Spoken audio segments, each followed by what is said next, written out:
¿Qué tal, chicos? Bueno, en este video vamos a ver la segunda parte sobre las preguntas del área de Ingenierías y Ciencias Físico-Matemáticas de la guía oficial del IPN del año 2020, y aquí vamos a ver de la pregunta número 8 a la número 14. Vamos a comenzar con la pregunta número 8 y dice, en la ecuación, y nos dan esta ecuación química, el calor de reacción tiene un valor de menos 726.63 kJ, lo que indica que esta cantidad calorífica es por el sistema. Entonces vamos a entender a qué se refiere con calor de reacción. El calor de reacción es lo mismo que decir entalpía de reacción, que se representa con el delta H y el subíndice Rxn, que significa reacción. Se define como el calor absorbido o desprendido al efectuarse una reacción química, pero a presión constante. Entonces, cuando la entalpía de reacción es mayor a cero, o sea que tiene un valor positivo, hablamos de una reacción endotérmica. Y cuando la entalpía de reacción es menor a cero, entonces tiene un valor negativo, hablamos de una reacción exotérmica. Entonces aquí podemos observar que como el valor de entalpía de reacción que nos dan es negativo, significa que esta reacción que tenemos aquí arriba es una reacción exotérmica. Entonces, recordemos que una reacción endotérmica es aquella en la que el sistema absorbe calor. Entonces, el calor forma parte de los reactivos. Es un reactivo más y sin ese reactivo o sin esa fuente de calor, la reacción no se lleva a cabo. Ahora, en una reacción exotérmica es en donde el sistema libera calor. Quiere decir que el calor es producido en la reacción. Entonces, el calor forma parte de los productos. Es un producto más.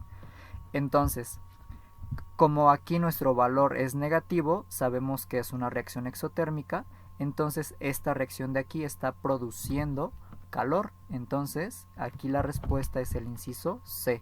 ¿Cuál es la cantidad de calor que produce? Pues es este número que tenemos aquí. Ahora, la pregunta número 9 dice, a temperatura constante, el volumen ocupado por una cantidad definida de gas varía de forma inversamente proporcional a la presión absoluta ejercida sobre él. Este enunciado corresponde a la ley de... Entonces, estamos aquí hablando sobre las leyes de los gases, y para poder entender o describir a las leyes de los gases necesitamos de ciertas variables. Una es la temperatura, la presión, el volumen y la cantidad de gas. Y con estas variables podemos formar las ecuaciones que justamente describen a las leyes de los gases. Entonces vamos a ver de qué hablan estas leyes que tenemos en los incisos. La primera es la ley de Dalton, y esta prácticamente habla sobre las presiones parciales en una mezcla de gases. Entonces dice, establece que la presión total de una mezcla de gases es la suma de las presiones parciales de sus componentes. Ahora, aquí en el enunciado dice a temperatura constante. Entonces nosotros nos vamos a guiar justamente por estas dos palabras, temperatura constante, y vamos a tratar de ignorar, por así decirlo, el resto del enunciado. Dice, el volumen ocupado por una cantidad definida de gas varía de forma inversamente proporcional a la presión absoluta ejercida sobre él. Entonces vamos a tratar de olvidarnos un poco de esta parte y nos vamos a guiar por estas dos palabras, que es temperatura constante. Entonces ya vemos que la ley de Dalton no nos habla algo acerca de la temperatura constante. Entonces podemos descartar a Dalton. ¿Qué nos dice la ley de Charles? Dice, relaciona la temperatura con el volumen, y todo esto a presión constante. Entonces también podemos descartar la ley de Charles porque es a presión constante y nosotros buscamos temperatura constante. ¿Qué nos dice la ley de Gay-Lussac? Relaciona la presión con la temperatura y todo esto es a un volumen constante. Entonces también podemos descartar esta ley porque aquí dice que es a volumen constante. Por último, la ley de Boyle-Marriott relaciona la presión con el volumen, pero todo esto es a una temperatura constante. Entonces aquí nos mencionan que a temperatura constante, entonces nuestra respuesta es el inciso D. Entonces de estas leyes tienen que relacionar muy bien esto. Charles es a presión constante, entonces lógicamente lo que está relacionando son las otras dos variables, que es la temperatura con el volumen. Gay-Lussac nos habla de volumen constante. Entonces, ¿cuáles son las variables? Pues la presión y la temperatura. Boyle-Marriott nos habla de temperatura constante. Entonces, ¿cuáles son las variables? Pues la presión con el volumen. Ajá. La pregunta número 10 dice: para el sistema mostrado a continuación, la entalpía estándar de reacción, este circulito pequeño es de estándar, está dada por la expresión, y bueno, esta reacción química es nuestro sistema, y estos son los incisos que nos dan. Ajá. Entonces, el cambio de entalpía para una reacción química está dado por la entalpía de los productos menos la entalpía de los reactivos. Entonces, esto prácticamente se traduce en esta fórmula que tenemos aquí. Entalpía estándar de reacción es igual a la suma del producto del número de mol por la entalpía estándar pero de formación de todos los productos, y a esto le vamos a restar la suma del producto del número de mol por la entalpía estándar de formación pero de todos los reactivos. Ajá. Entonces nada más vamos a hacer una pequeña resta ahí. Entonces vamos a desarrollar la entalpía estándar de reacción para el sistema que nos dan. Recuerden que nos vamos a guiar de esta fórmula. Les voy a poner la ecuación ya sustituida y ahorita les explico el por qué quedó así. Entonces así nos queda nuestra ecuación sustituida. Entonces entalpía estándar de reacción es igual a, recordemos que es la suma de todos los productos. Entonces primero vamos a comenzar con los productos. El primer producto que vamos a usar es el dióxido de carbono. Entonces, ¿cómo vamos a trabajar la parte del dióxido de carbono?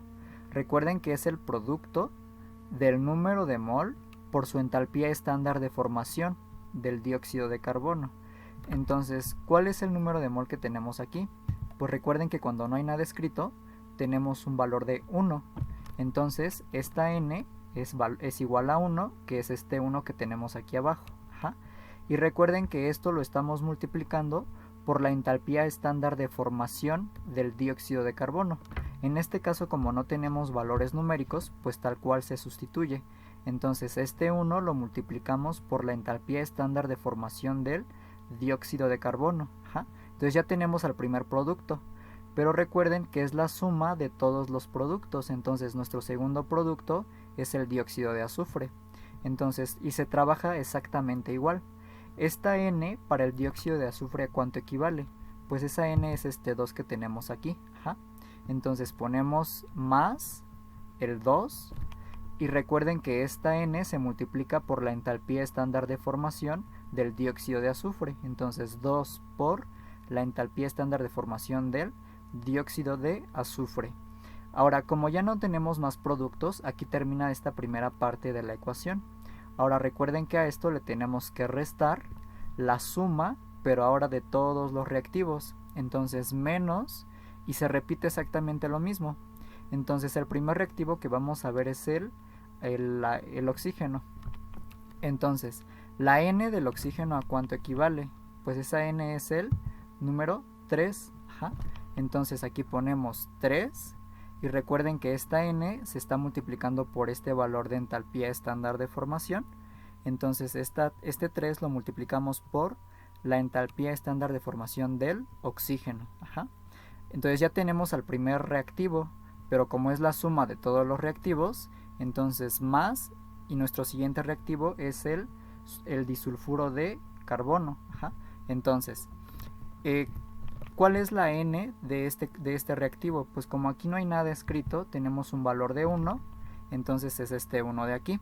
Y recuerden que esta n se multiplica por la entalpía estándar de formación, entonces esto lo multiplicamos por la entalpía estándar de formación del reactivo, entonces nos queda de esta manera. Entonces, si volvemos a observar los incisos que nos dan, el inciso A, si se dan cuenta, aquí primero tenemos al CS2, que es nuestro reactivo. Ajá. Entonces este lo podemos descartar luego, porque aquí están comenzando por los reactivos, y recuerden que tiene que ser primero los productos. Entonces el A lo descartamos. Ahora veamos el inciso B. Observamos que tienen al dióxido de carbono, que es el producto, entonces aquí vamos bien. Después observamos que tienen al dióxido de azufre, que es el otro producto, entonces vamos bien. Y observamos que aquí hay un signo de menos, entonces este signo de menos es este menos. Y observamos que aquí tienen al oxígeno, que es el siguiente, es el reactivo, y aquí tienen a este reactivo. Ajá. Entonces aquí la respuesta es el inciso B. Ahora veámoslo un poquito más a detalle. Aquí hay un 1 que está multiplicando a esta entalpía estándar de formación. Obviamente aquí no tiene ese 1 porque se sobreentiende que hay un 1. Entonces nada más está el valor de la entalpía estándar de formación del dióxido de carbono, que es esta parte de aquí. Después aquí tenemos un signo de más y aquí tenemos un signo de más. Ahora aquí tenemos un 2 que por supuesto no se puede sobreentender, entonces aquí está ese 2. Y este 2 multiplica la entalpía estándar de formación de este producto. Entonces este 2 está multiplicando a todo esto. Ajá. Ahora aquí hay un menos, que es este menos. Y aquí hay un 3, que es este 3. Y este 3 está multiplicando a todo este valor. Ajá. Entonces este 3 multiplica a todo esto de aquí. Ahora estarán de acuerdo que menos por más de aquí nos queda este menos. Y este 1 se sobreentiende, por eso no se pone. Y después nos queda toda esta parte de la ecuación, que es este cachito de aquí. Ajá. Entonces la respuesta es el inciso B. La pregunta número 11 dice: el nombre del compuesto AU2 o 3 recibe el nombre común de óxido por el número de oxidación que presenta el metal en la molécula. Entonces estos son los incisos que tenemos. Entonces para este tema debemos de recordar cómo asignar los estados de oxidación. Entonces este es nuestro compuesto, ajá, es la fórmula. Y recordemos que cuando tenemos dos elementos, lo único que debemos de hacer es cruzar los subíndices. Este 3 lo vamos a pasar a la izquierda y este 2 lo vamos a pasar a la derecha. Ajá. Entonces el 3 que se cruza a la izquierda lleva un signo positivo y este 2 que se cruza a la derecha lleva un signo negativo. Entonces ya tenemos los estados de oxidación tanto del metal como del oxígeno. Ajá. Ahora para la nomenclatura, recordemos que nos guiamos con esta tabla. El oro es un elemento metálico que solo tiene dos estados de oxidación. Está el oro 3 y el oro 1. Ajá. Entonces por eso estamos posicionados en esta columna, en donde hay dos estados de oxidación. Recordemos que para acomodar los estados de oxidación en esta tabla, en la parte superior va el estado de oxidación menor y conforme vamos bajando, vamos acomodando los estados de oxidación mayor. Entonces en esta primer casilla de color blanco colocamos al 1, ajá, es el estado de oxidación menor, y aquí va el estado de oxidación mayor. Entonces, si el oro estuviera trabajando con el estado de oxidación de 1 más, le corresponde el sufijo oso para su nombre.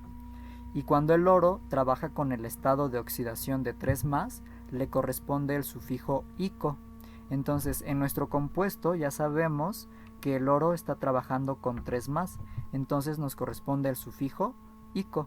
Y ya con eso tenemos la respuesta. Este es el compuesto, entonces se llama óxido áurico. Entonces aquí la respuesta es el inciso A. Entonces toda esta explicación se los di para que entiendan el por qué el sufijo, pero nada más recuerden esto, es muy sencillo. Si nuestro elemento tiene dos estados de oxidación, el estado de oxidación más grande, en su nombre lleva la terminación ico. Y cuando el elemento tiene el estado de oxidación menor, en su nombre lleva el sufijo oso. Ajá. La siguiente pregunta es la número 12 y dice: las moléculas de alcanos se pueden romper por acción del calor en un proceso llamado los enlaces carbono-carbono se rompen generando radicales más pequeños. Entonces, para entender la pregunta vamos a ver un poco de teoría. Y dice: existen procesos de conversión termoquímica que producen combustibles y productos químicos de interés a partir de materias primas. Estos procesos de conversión termoquímica los vamos a dividir en 4 subcategorías, que es la combustión, la pirrólisis, la gasificación y la licuefacción. Ahora, nosotros nos vamos a ir por pirrólisis, porque en primera, si nos vamos con el significado de la palabra, piro viene del griego pairos, que significa fuego, y lisis es de ruptura, entonces es como ruptura con fuego. Y observen que en la pregunta dice romper por acción del calor. Ajá. Entonces, La pirrólisis es un proceso de descomposición, de ruptura termoquímica que convierte la materia orgánica, como por ejemplo la biomasa, en combustibles útiles mediante calentamiento a temperatura moderadamente alta de 350 a 650 grados Celsius, y todo esto es en ausencia de oxígeno. Entonces, si nos vamos a las opciones, podemos descartar el inciso C y el inciso D. Ahora estamos entre el inciso A y el inciso B. Ambos hablan de pirrólisis, que ya sabemos que, como dice, romper por acción del calor tiene que ser pirrólisis, pero aquí también nos dice, los enlaces carbono-carbono se rompen generando radicales. Entonces, entre alquilo y alcano, ¿quién es radical? Pues los radicales son los radicales alquilo.